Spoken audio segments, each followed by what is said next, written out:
স্বাগতম গীতার কথা চ্যানেলে। আজ আমরা এমন এক প্রশ্নের উত্তর খুঁজব যা হয়তো প্রত্যেক মানুষের অন্তরে কখনো না কখনো জেগে উঠেছে। জীবন এত কষ্ট দেয় কেন জানো? এই প্রশ্নের উত্তর খুঁজতে আমরা ফিরব সেই অমর জ্ঞানের দিকে, যে জ্ঞান 1000 বছর আগে শ্রীকৃষ্ণ অর্জুনকে দিয়েছিলেন, যা আজও প্রতিটি দুঃখী হৃদয়কে আলোর পথ দেখায়।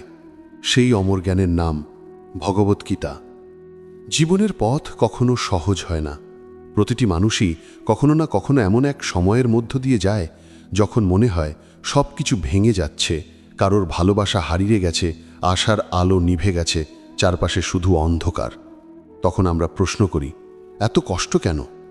আমি কি পাপ করেছি? ঈশ্বর যদি থাকে তবে তিনি কেন আমাকে এই যন্ত্রণার মধ্যে ফেলে রাখলেন?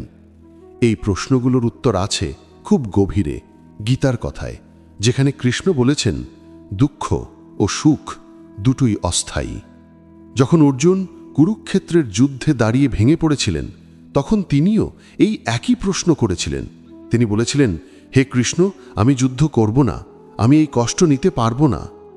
আর তখন কৃষ্ণ বলেছিলেন, অর্জুন, তুমি তোমার কর্তব্য থেকে পালিয়ে যাচ্ছ, কারণ তোমার মন মোহে আবদ্ধ হয়ে গেছে। তুমি ভাবছ এই দেহটাই তুমি, কিন্তু তুমি যে আত্মা সেই সত্য ভুলে গেছ। গীতার মূল সার এটাই, তুমি আত্মা, দেহ নও। তুমি চিরন্তন, অপরিবর্তনীয়, অবিনশ্বর। এই দেহ কষ্ট পায়, মন কাঁদে, কিন্তু আত্মা কখনো ভাঙে না, কখনো মরে না, কখনো হারায় না। তাহলে জীবনে কষ্ট আসে কেন? কৃষ্ণ বলেছেন, যেখানে আসক্তি সেখানেই দুঃখ। যখন আমরা কোনো কিছুর সঙ্গে অতিরিক্তভাবে যুক্ত হই, সেটা মানুষ, বস্তু, সাফল্য বা স্বপ্ন, তখন তার হারানোই আমাদের যন্ত্রণা দেয়। কিন্তু যদি আমরা বুঝতে পারি কিছুই স্থায়ী নয়, সব কিছুই পরিবর্তনশীল, তবে আমরা মুক্তি পাই সেই কষ্ট থেকে। গীতায় বলা হয়েছে, যা জন্ম নেয় তা একদিন মরবেই, আর যা মরে তা আবার জন্ম নেবে।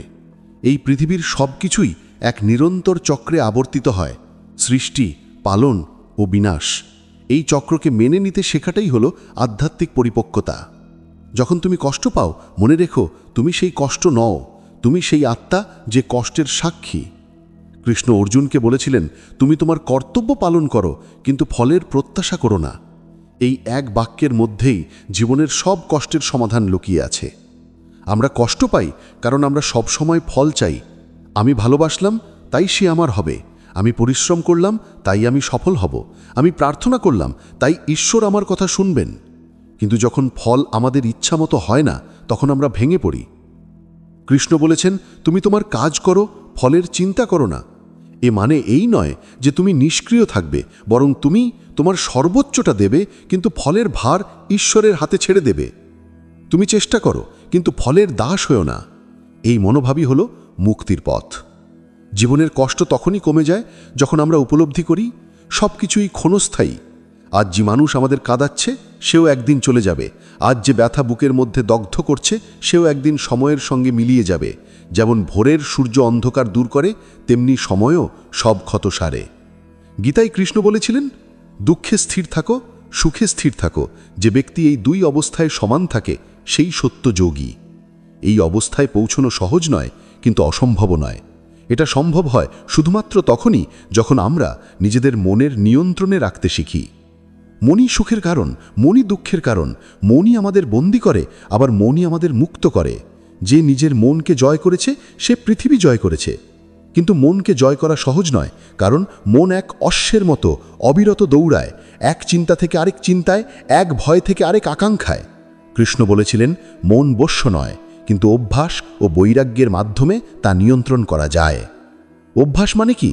প্রতিদিন একটু একটু করে নিজেকে শাসন করা, রাগ এলে শান্ত থাকা, দুঃখ এলে ভরসা রাখা, হতাশা এলে প্রার্থনা করা। আর বৈরাগ্য মানে যা স্থায়ী নয় তার প্রতি অতিরিক্ত আসক্তি না রাখা। আজ আমরা দেখি মানুষ যত আধুনিক হচ্ছে তত কষ্ট বাড়ছে, কারণ আমরা বাইরের সুখের পিছনে দৌড়াচ্ছি, টাকা, সম্মান, সম্পর্ক, বাহ্যিক সৌন্দর্য। কিন্তু গীতা বলেছে, সত্যিকারের সুখ আসে ভেতর থেকে। যখন তুমি নিজের আত্মার সঙ্গে যুক্ত হও, তখন তুমি বুঝবে তোমার ভেতরেই শান্তি আছে, আনন্দ আছে, পূর্ণতা আছে। তুমি যদি আজ ভীষণ কষ্টে থাকো, মনে রেখো সেই কষ্টই তোমাকে সত্যের দিকে ঠেলে দিচ্ছে। কষ্ট কখনো শত্রু নয়, কষ্ট এক গুরু। কষ্ট আমাদের শেখায় আমরা কে, আমরা কি চাই, আর কি সত্যিই গুরুত্বপূর্ণ। যে মানুষ কখনো কষ্ট পায়নি সে জীবনের গভীরতা বুঝতে পারে না। কৃষ্ণ যেমন অর্জুনকে কষ্টের মধ্যেই জ্ঞানের আলো দিয়েছিলেন, তেমনি আমাদের জীবনেও ঈশ্বর কষ্টের মধ্যেই আমাদের কাছে আসেন। তুমি হয়তো ভাবছো, কেন আমার সঙ্গেই এমন হলো? গীতা বলে এটা কোনো শাস্তি নয়, এটা শিক্ষা। প্রত্যেক ঘটনার পেছনে এক শিক্ষা আছে। তুমি যদি কষ্টের মধ্যেও সেই শিক্ষাকে গ্রহণ করতে পারো, তাহলে সেই কষ্ট আর কষ্ট থাকে না, সেটা আশীর্বাদে পরিণত হয়। জীবনের প্রতিটি দুঃখ, প্রতিটি হারানো মানুষ, প্রতিটি অপূর্ণ স্বপ্ন, এগুলো সবই তোমাকে এক জায়গায় নিয়ে যাচ্ছে, যেখানে তুমি সত্যিই মুক্ত হবে, যেখানে তুমি উপলব্ধি করবে আমি এই পৃথিবীর দুঃখের বাইরে। ভগবান কৃষ্ণ বলেছেন, যে ব্যক্তি সব প্রাণীর মধ্যে নিজের আত্মাকে দেখে এবং নিজের মধ্যে সব প্রাণীকে দেখে, সে কখনো কাউকে ঘৃণা করে না, কাউকে আঘাত করে না। এই অবস্থায় পৌঁছলে জীবনের কষ্ট আর কষ্ট মনে হয় না, কারণ তখন তুমি বুঝে ফেলো সবই এক, সবই ঈশ্বরের প্রকাশ। এই উপলব্ধি জীবনের উদ্দেশ্য। জানতে পারা আমরা কে। আমরা দেহ নই, আমরা আত্মা। আমরা মৃত্যুবরণ করি না, আমরা কেবল এক শরীর ত্যাগ করে আরেক শরীরে প্রবেশ করি। তাহলে কষ্ট কেন? কারণ আমরা ভুলে গেছি আমরা কে। আমরা ভেবেছি এই পৃথিবীর বস্তু, সম্পর্ক, সুখ এই সবই চিরস্থায়ী। গীতা আমাদের শেখায় এই পৃথিবী এক বিদ্যালয়, আর কষ্টই আমাদের শিক্ষক। প্রতিটি ব্যথা আমাদের পরিণত করে, প্রতিটি অশ্রু আমাদের পরিশুদ্ধ করে, প্রতিটি হারানো আমাদের মুক্তির দিকে ঠেলে দেয়। যখন তুমি কষ্ট পাও তখন ভগবানকে দোষ দিও না, বরং বলো, হে কৃষ্ণ, আমি বুঝতে পারিনি, কিন্তু এখন আমি শিখতে চাই। এই মনোভাবই শুরু হয় আধ্যাত্মিক যাত্রা। জীবনের কষ্ট কোথা থেকে আসে, এই প্রশ্নের উত্তর খুঁজতে গেলে আমাদের কর্ম বা কর্মফলের ধারণা বুঝতে হবে। ভগবদ্গীতায় কৃষ্ণ স্পষ্ট করে বলেছেন, যেমন কর্ম তেমন ফল। অর্থাৎ প্রতিটি কাজের একটা প্রতিক্রিয়া আছে। যে বীজ তুমি বপন করছো, সেই বীজই একদিন গাছ হয়ে ফিরে আসবে তোমার জীবনে। আমরা প্রায় দেখি ভালো মানুষ কষ্টে থাকে আর খারাপ মানুষ সুখে। তখন আমাদের মনে প্রশ্ন আসে, ঈশ্বর কি ন্যায়পরায়ণ নন? কিন্তু গীতা বলে আমরা শুধু এই জীবনের ঘটনাগুলো দেখি, অথচ আত্মা বহু জন্মের যাত্রা করছে। তুমি যে আজ যা ভোগ করছো সেটা হয়তো বহু জন্মের কর্মফলের ফলাফল। কৃষ্ণ বলেন, এই দেহ ক্ষণস্থায়ী, কিন্তু আত্মা জন্মান্তরিত হয়। তাহলে কষ্টের কারণ হয়তো এই জন্মে করা কাজ নয়, বরং পূর্বজন্মের কোনো অসমাপ্ত কর্মের প্রতিফল। এটা শুনে অনেকেই বলে, তাহলে সবই তো ভাগ্য, আমি কি করব? কৃষ্ণ এর উত্তর দিয়েছেন, ভাগ্য তোমার গত কর্মের ফল, কিন্তু বর্তমান কর্মই তোমার ভবিষ্যৎ ভাগ্য নির্ধারণ করে। অর্থাৎ তুমি এখনই তোমার পরবর্তী জীবনের ভাগ্য তৈরি করছো। ভাগ্য কোনো অদৃশ্য শক্তি নয়, এটা তোমার নিজের কাজের প্রতিফল। তাই গীতা আমাদের শেখায়, অতীত নিয়ে আফসোস করো না, ভবিষ্যৎ নিয়ে ভয়ও করো না, বরং বর্তমানেই কর্ম করো, কারণ বর্তমানই একমাত্র সত্য সময়। যখন আমরা বর্তমান মুহূর্তে সম্পূর্ণভাবে বেঁচে থাকি, তখনই জীবনের কষ্টের চাপ কমে যায়। আজকের পৃথিবীতে আমরা সব সময় কিছু না কিছু চাই, ভালোবাসা, টাকা, সম্মান, সফলতা। এই চাওয়াটাই আসলে আমাদের দুঃখের মূল। গীতা বলছে, ইচ্ছাই দুঃখের মূল। ইচ্ছা থেকে রাগ, রাগ থেকে বিভ্রান্তি, বিভ্রান্তি থেকে পতন। অর্থাৎ যখন তুমি কোনো জিনিসের প্রতি অতিরিক্ত আকাঙ্ক্ষা রাখো আর সেটা না পেলে রাগ, হতাশা, অসন্তোষ আসে, তখনই মন অশান্ত হয়। এই অশান্ত মনই কষ্টের জন্ম দেয়। তাহলে কি আমাদের কোনো কিছুই চাইতে নেই? না, কৃষ্ণ সেটা বলেননি। তিনি বলেছেন, তুমি চাও, কিন্তু ফলের প্রতি আসক্ত হইও না। চাওয়ার মধ্যে সমস্যা নেই, সমস্যা হচ্ছে আসক্তিতে। যদি তুমি চাও কিন্তু ফল যাই হোক মেনে নিতে পারো, তাহলে কষ্ট থাকবে না। যদি ফল তোমার মতো না হয় আর তুমি সেটা মেনে নিতে না পারো, তখনই জন্ম নেয় দুঃখ। আমরা প্রায় ভাবি, আমার জীবনে এই মানুষটা থাকবে, এই কাজটা পাবো, এইভাবে জীবন কাটাবো। কিন্তু ঈশ্বরের পরিকল্পনা অনেক বড়, অনেক গভীর। তুমি যে হারিয়েছ, হয়তো সেটা তোমাকে মুক্ত করার জন্যই চলে গেছে। তুমি যে ব্যথা পেয়েছ, সেটা হয়তো তোমাকে শক্ত করে তোলার জন্যই এসেছে। ভগবদ্গীতার দৃষ্টিতে কোনো কিছুই আকস্মিক নয়, সবই নির্দিষ্ট কারণেই ঘটে। যখন জীবনে অপ্রত্যাশিত বিপর্যয় আসে তখন আমরা শুধু দেখি ক্ষতি, কিন্তু কৃষ্ণ দেখেন বিকাশ। তিনি জানেন প্রতিটি ক্ষতি একদিন তোমার জাগরণের পথ হয়ে দাঁড়াবে।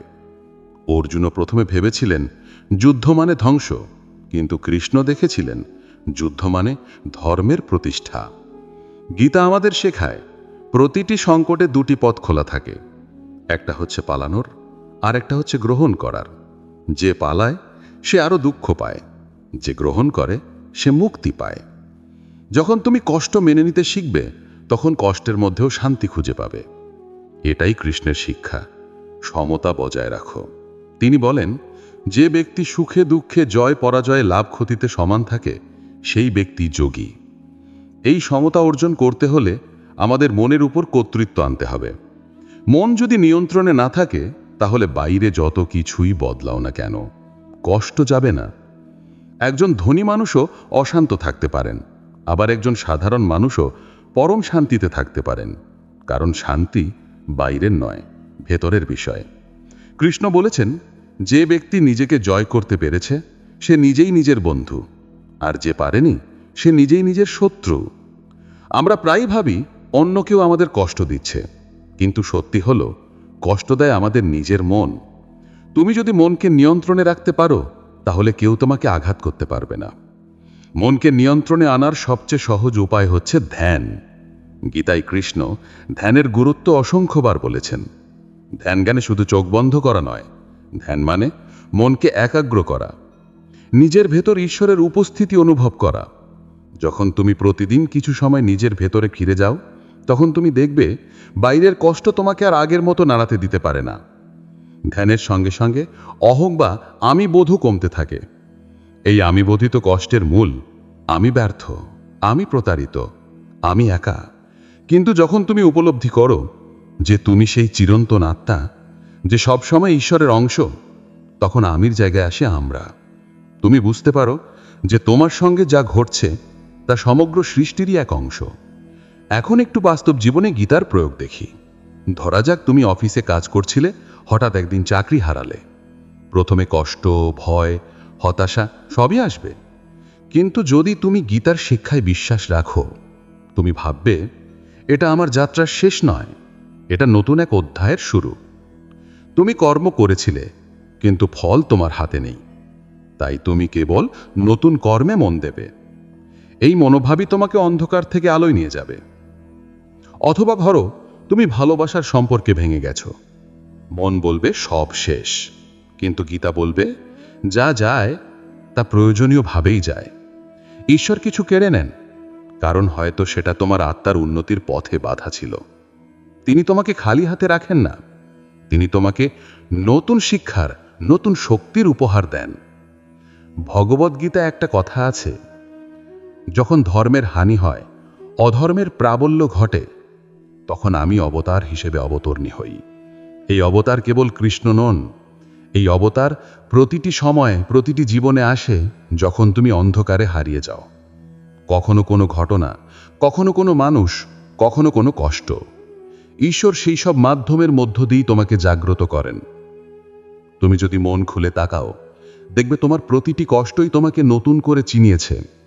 তুমি আগের মতো নও, তুমি বদলে গেছো, পরিণত হয়েছ, গভীর হয়েছ। এই বদলটাই জীবনের আসল উদ্দেশ্য, আত্মার বিকাশ। গীতায় বলা আছে, যে ব্যক্তি জ্ঞানের আলো পায় সে আর অন্ধকারে ফিরে যায় না।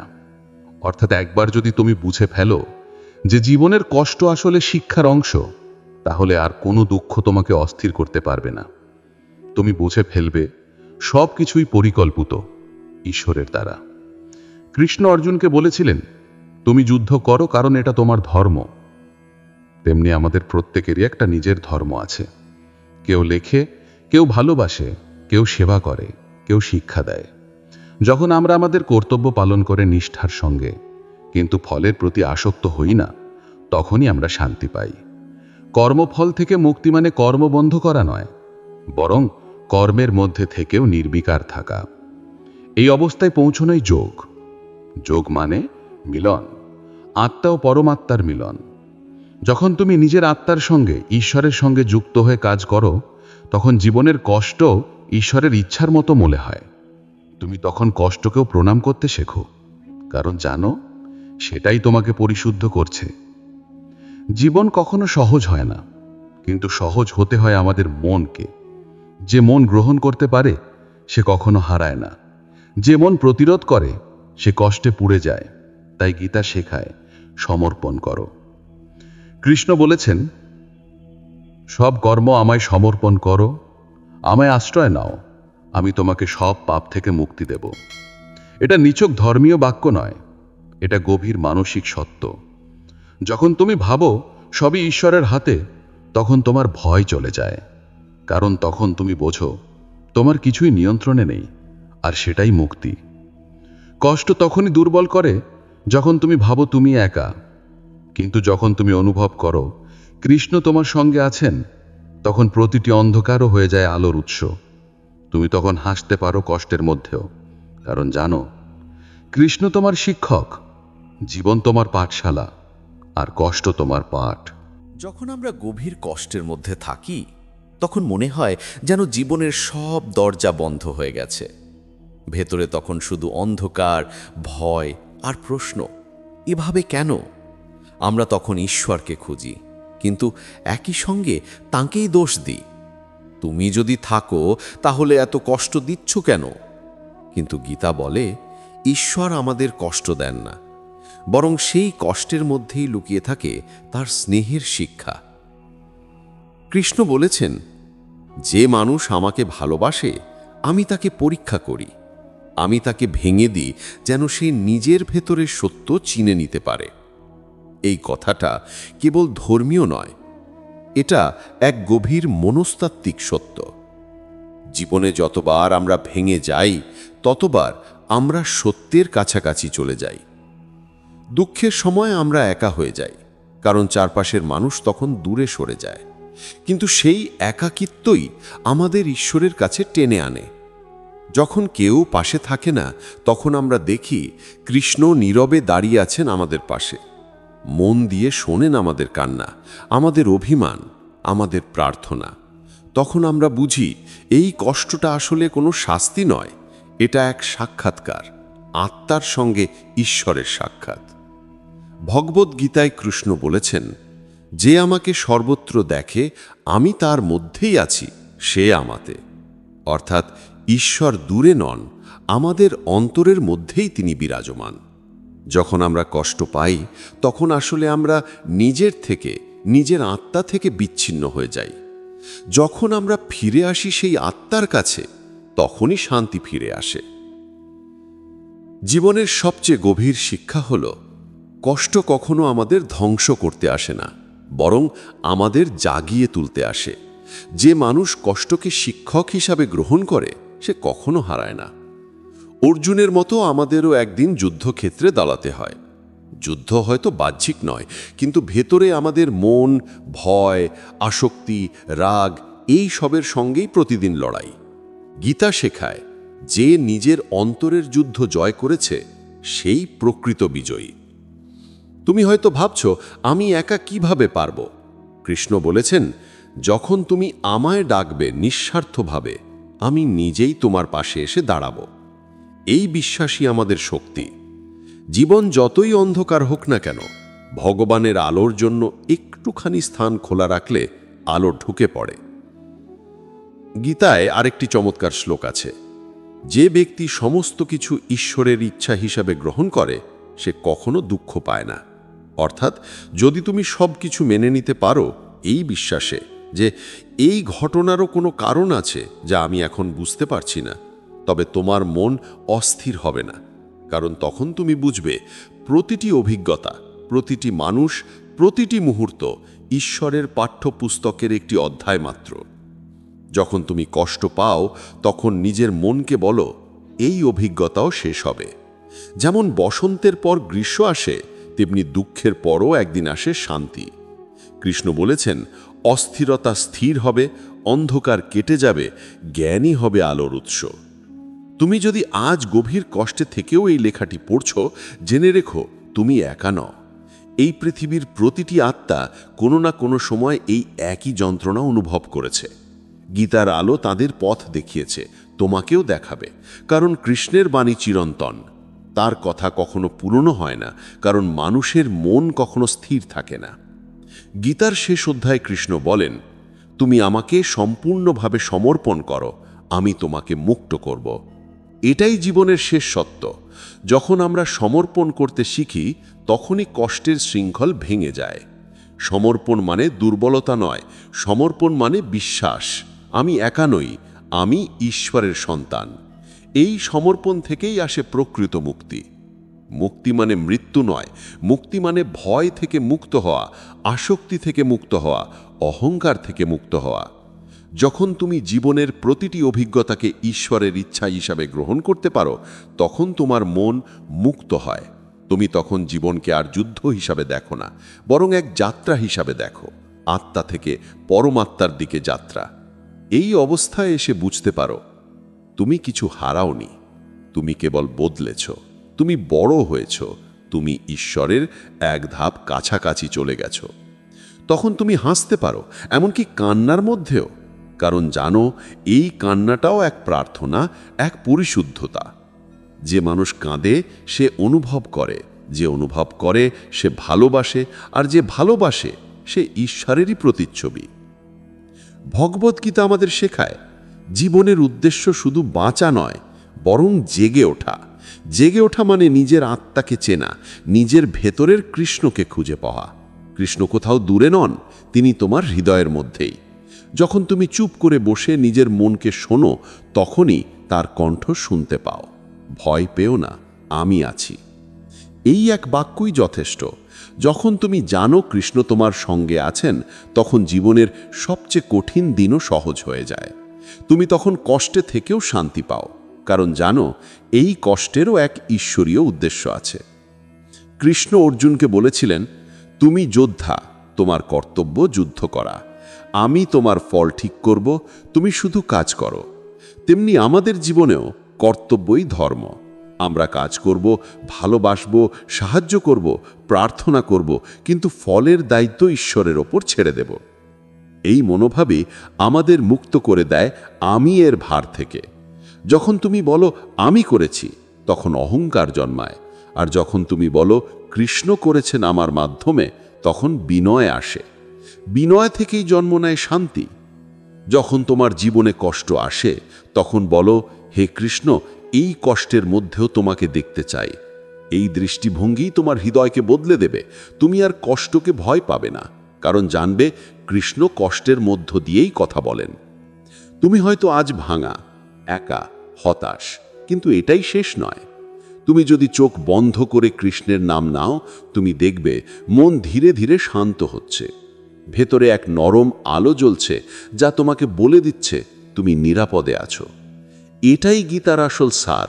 দুঃখ আর সুখ দুটোই অস্থায়ী, আত্মা চিরন্তন, কর্ম তোমার কর্তব্য, ফল ঈশ্বরের ইচ্ছা, আর প্রেমই ঈশ্বরের প্রকৃত রূপ। যখন তুমি এই সত্যটার হৃদয়ে ধারণ করো, তখন জীবন তোমাকে যতই কষ্ট দিক না কেন, তুমি কখনো হারবে না, কারণ তুমি জানবে তুমি চিরন্তন আত্মা, তুমি ঈশ্বরেরই অংশ। তোমার জীবনে যদি অন্ধকার আসে, মনে রেখো, অন্ধকার মানেই সূর্য উঠতে চলেছে। যদি ভেতরে ভাঙন আসে, বুঝবে নতুন আলো জন্ম নিচ্ছে।